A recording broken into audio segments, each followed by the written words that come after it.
Olá a todos, sou o professor Davi, professor de filosofia da Rede Estadual de São Paulo.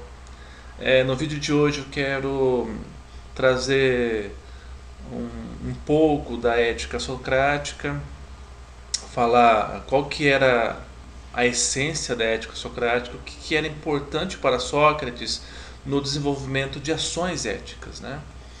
E então é, eu vou, né, trazer para vocês alguns recortes da teoria socrática, alguns pontos que eu selecionei como importantes, né? Aí na primeira imagem, para quem assiste os Simpsons, nós temos aí o nosso personagem Homer Simpson. Ele, como, né, nós sabemos, Homer não é um sujeito com grande capital intelectual. E por isso mesmo que ele está sempre se metendo em confusão, sempre falando idiotices, sempre gerando confusão, tendo pensamentos desfuncionais, crenças que só prejudicam a ele e a todos à sua volta, né? É claro que se trata de um humor, um desenho humorado, mas que de certo modo a gente pode comparar com a ética socrática, sim, mas vocês vão entender melhor conforme eu for trazendo para você alguns recortes, tá? Então vamos lá. Primeiramente, quando Sócrates diz que a ética ela se refere a assimilar o conhecimento, ele vai ter como base a essência do homem. Para ele, o ser humano é um ser cuja essência é a sua alma. A sua alma é inteligente. Ele usa os termos alma inteligente, o que nós podemos traduzir como intelecto. O intelecto, suas funções como razão, memória, percepção, juízo, imaginação, vestibular e assim por diante. Então, assim, o Sócrates ele não era um sujeito que entendia a essência do homem através do material. Sócrates pensava o homem cuja essência ela é metafísica, ela é do intelecto. Então não é uma questão quantitativa. Se nós pegarmos as ciências da natureza, elas dirão que 80% do ser humano é composto de água, né? O resto é de células, não sei o que. De uma forma ou de outra, né, muitos dirão que a essência do homem é a sua composição líquida, pela questão quantitativa. Sócrates entendia que o homem ele não era um ser material, ele vivia dentro, né, o homem vive dentro de um corpo, né, mas o que importa para o homem é a sua alma inteligível. E é ela justamente que saberá às vezes identificar limites da sua condição natural para que ele possa tomar decisões não impulsivas, sendo que o corpo, por ser natural, pode nos gerar vários impulsos e nós tomarmos decisões que Sócrates consideraria catastróficas. Então, o homem, ele como essência, ele tem a sua alma inteligível. Primeiro passo, né? Vocês vão entender melhor por que é importante ele definir que a sua essência é a alma. Então, eticamente, o que a ética quer? Fazer o bem. Nós temos que fazer o bem, nós temos que pensar o bem, nós temos que pensar coletivamente, pensar em si também, todos, né, de uma forma comum, pensando no bem. E você só vai pensar o bem, você só terá atitudes benéficas se você então conhecer a sua alma inteligente. Olha lá a segunda máxima que não é máxima, né? É um recorte que eu fiz. Uma alma ou escolha mal feita revela falta de conhecimento e ignorância. Então, por exemplo, Imagine uma pessoa que nunca ouviu falar da AIDS. Ou talvez tenha ouvido falar de uma tal de AIDS. Ah, eu já ouvi falar de uma tal de AIDS. Mas ela não sabe como ela tem que se cuidar. Ela não sabe como prevenir, né? Como evitar ser contaminada pela AIDS. O que acontecerá? Se ela agir impulsivamente, ela terá relações com as pessoas sem os devidos cuidados já transmitidos por fontes de conhecimento científico, e ela acabará correndo o risco de se contaminar, não só de AIDS, mas de várias doenças sexualmente transmissíveis. Então, isso será uma questão ética? Sim. Alguns dirão assim, mas professor, ele está se prejudicando. O fato dele estar se prejudicando, ele está sendo antiético contra ele mesmo. O fato dele fazer o mal para si, ele pode gerar o mal para outros. Imagina então ele colocar sua vida em risco e com isso, né, ele pegar uma doença e por maior ignorância acabar até falecendo, e as pessoas à sua volta, né, filhos e, né, pessoas, né, que gostavam muito dele acabam, né, sentindo a falta deles, sendo prejudicadas, não tendo mais a presença dele. Então, a falta de conhecimento, como esse exemplo que eu dei para vocês, fez com que o sujeito prejudicasse a si e a outros, né? Isso é uma coisa que acontece, né? Não é ficção, não é um exemplo imaginário, é uma coisa que acontece mesmo. Então, assim, quer ver um outro exemplo? Recentemente eu conheci uma pessoa próxima, né? E uma pessoa que esteve próxima, e essa pessoa ela foi diagnosticada com um tipo de câncer no rim. Ela, mesmo tendo esse diagnóstico do médico que era o detentor do conhecimento, ela não aceitou fazer o tratamento. O que aconteceu? O que era um pequeno tumorzinho no rim acabou, né, se desenvolvendo e tomando várias partes do corpo, e a pessoa acabou falecendo. Deixou filhos, deixou esposa, tudo isso justamente por causa da sua ignorância. Ele acreditava puramente em algo que ele imaginava e abriu mão do conhecimento para poder ficar apenas com o que ele acreditava. Então veja como isso, né, foi antiético. Você pode dizer que a pessoa foi estúpida? Foi, né, porque ela prejudicou outras pessoas, além de si mesma. Mesmo que ela prejudicasse só a ela fosse uma pessoa isolada no mundo, né, não tivesse ninguém, assim, nenhum familiar, não tivesse amigos, ninguém sentisse falta dela. Mas também não é só isso que está em jogo, é ela mesma, a própria existência dela, a vida dela. Bem, nós temos aqui em seguida duas palavras, né? Vício e virtude, que eram palavras que os gregos, como podemos dizer, os gregos usavam muito. A pessoa virtuosa é a pessoa ética, a pessoa viciosa é a pessoa não ética. Então vamos lá. O que é o vício para Sócrates? No caso dele, do pensamento dele, o foco era a ignorância, a falta de conhecimento. Então, para ele, é o vício. Por exemplo, sabe quando a pessoa fala: eu não quero estudar, não vou estudar, isso não vai servir para nada na minha vida. Todo tipo de conhecimento transmitido por alguém que é especialista é desvalorizado por essa pessoa.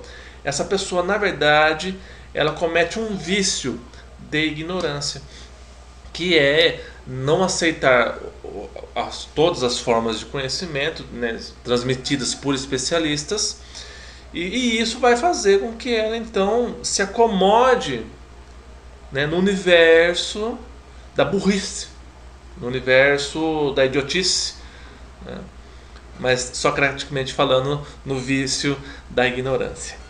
Pois bem, nós temos então já a virtude é seu oposto, Para Sócrates, a virtude ela aquela pessoa que vê que ela é um ser que não detém conhecimentos, ela precisa a cada dia conhecer mais e mais e mais, e é aí então que ela se torna uma pessoa virtuosa, tomará decisões corretas. Então, se nós vamos imaginar o mesmo sujeito que faleceu, né, após o diagnóstico, né, não por causa do diagnóstico, né, ela faleceu porque ela foi ignorante, ela acabou não aceitando o tratamento. Imaginássemos que ela, como outras pessoas que já tiveram o mesmo diagnóstico de um tumorzinho no rim, ela olhasse para o médico e dissesse assim: o que eu faço agora, doutor?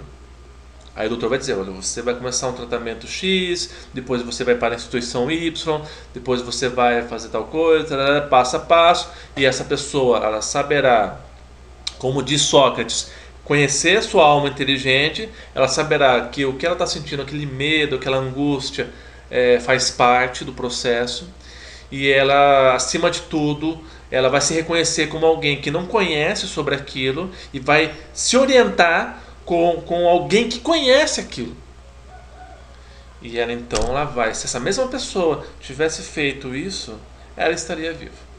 Segundo o médico dela, que disse: olha, a pessoa sabia que ela tinha, bem no comecinho, ela já tinha o diagnóstico, era facilmente curável, mas ela não quis seguir o tratamento. E no nosso caso, se nós pensarmos nela seguindo esses passos a passo, seguindo o sujeito do conhecimento, ela teria sido, podemos dizer assim, tido uma outra resolução. Pois bem, né? Olha aí, nosso querido Homer. O que está errado na imagem, na animação? A falta de conhecimento faz o sujeito sofrer. O sofrimento é antiético.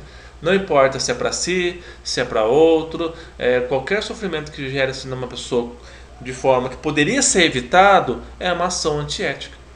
Quantas pessoas não atiram no próprio pé? Quantas pessoas não gospem para cima? Já viu nesses ditados? Já? Tudo isso a gente pode relacionar com Sócrates.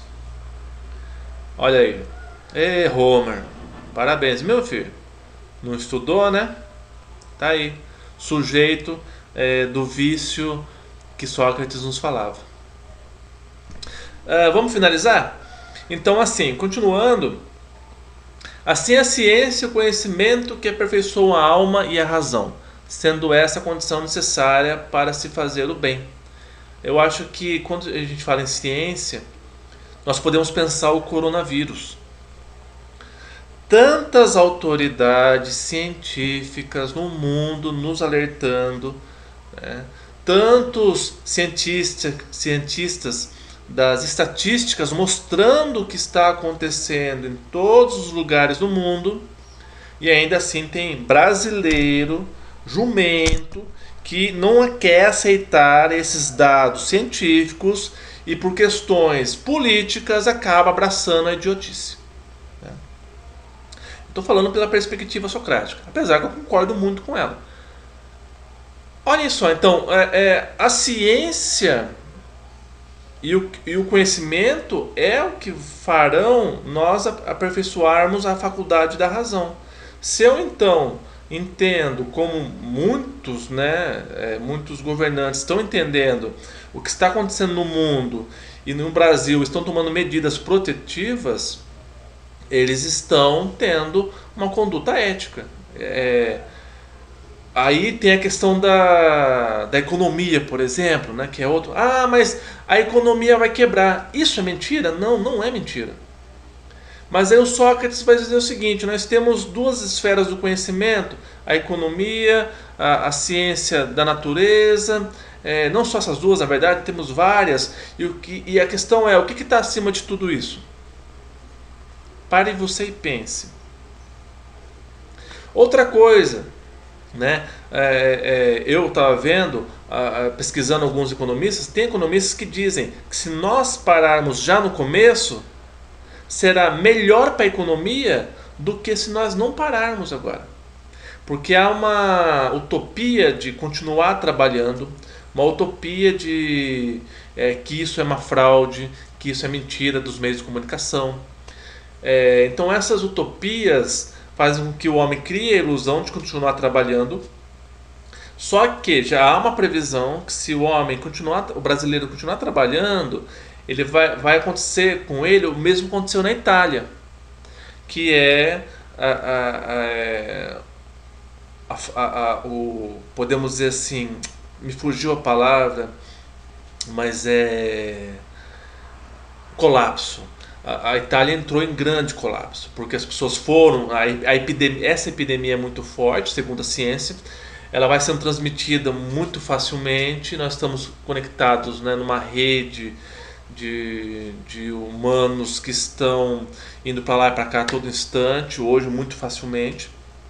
E isso faz com que a Itália, né, entrasse em colapso, a Itália, a Espanha. E o Brasil sabe qual que é o antídoto, né? Eu não diria o antídoto, mas a remediação, algumas precauções para minimizar, segundo alguns economistas, o futuro prejuízo econômico.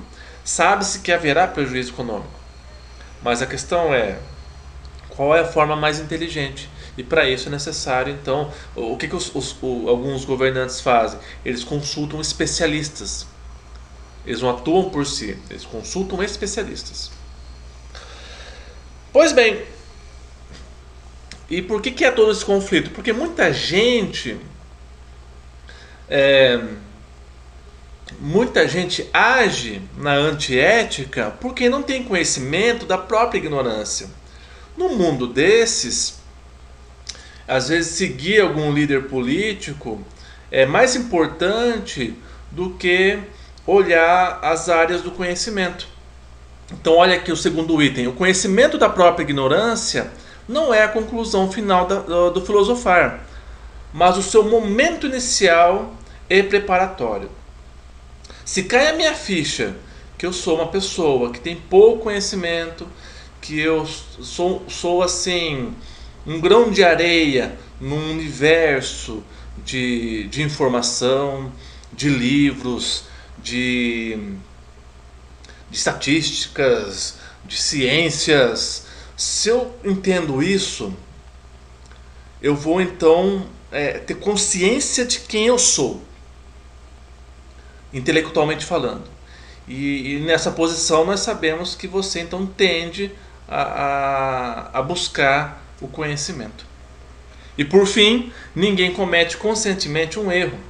Você sabe que vai fazer algo errado, você simplesmente não faz. Ou seja, essas pessoas que insistem que o vírus não é real, essas pessoas, elas, como podemos dizer, elas, na verdade, elas não têm consciência. Não têm consciência que são ignorantes. É isso que Sócrates diria. Bem, agradeço a companhia de vocês. Até a próxima.